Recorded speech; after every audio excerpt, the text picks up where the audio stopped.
Hello everyone and welcome to another English with Joseph. Well, I've had a few emails and correspondences from various people around the world, all of them asking for a deeper explanation of the conditional tenses. Now, I have done many video clips about this in the past. They are all there, but I'll quickly touch on it again so that you have a clearer understanding.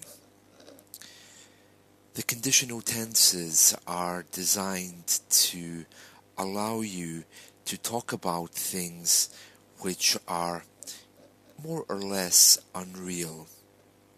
There's 5 ways of expressing unreality in English, and the conditional tenses are conditional because they're dependent on something else happening.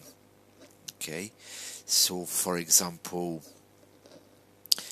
if it rains, the grass gets wet, so it has to rain first before the grass can get wet.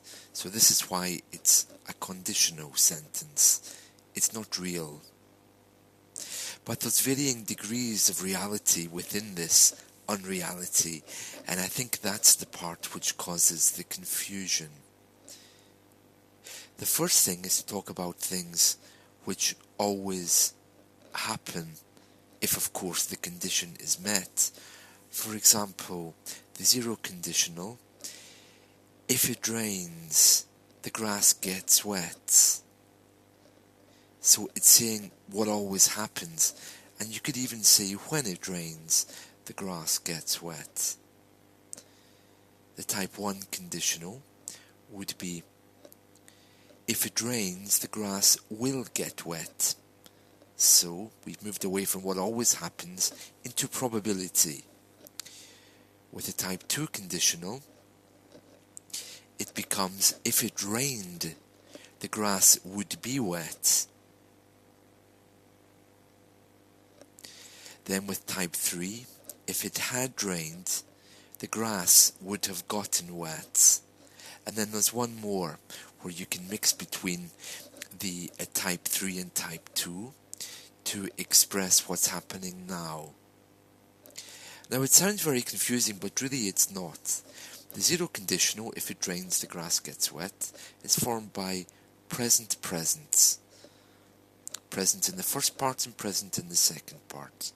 The first conditional is formed by present future. If it rains the grass will get wet. The second conditional is formed with the past simple. If it rained, the grass would be wet.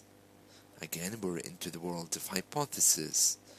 And the next one is, if it had rained, the grass would be wet.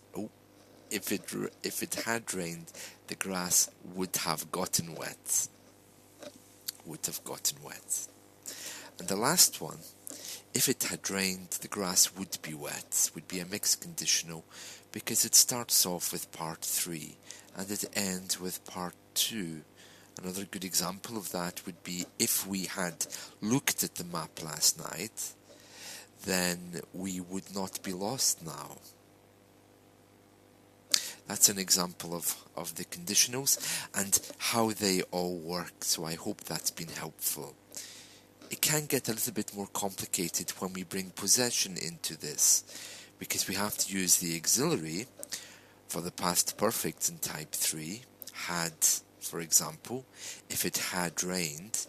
But if we bring possession into that, for example, if I had had a dog, then we have to use 2 hads. That's where it can be a little bit more confusing. Well, that's all I really want to say about the conditionals. You can research this more as you wish, but I would strongly encourage you again to review my video clips, and I also have a booklet which you can buy from Amazon on the conditional tenses. If you would like a copy of this booklet, you can write to me or leave a comment in Daily Motion, and I'll send it to you free of charge. That's the conditionals. That's a very quick introduction, and I hope it's been helpful. Until tomorrow, goodbye.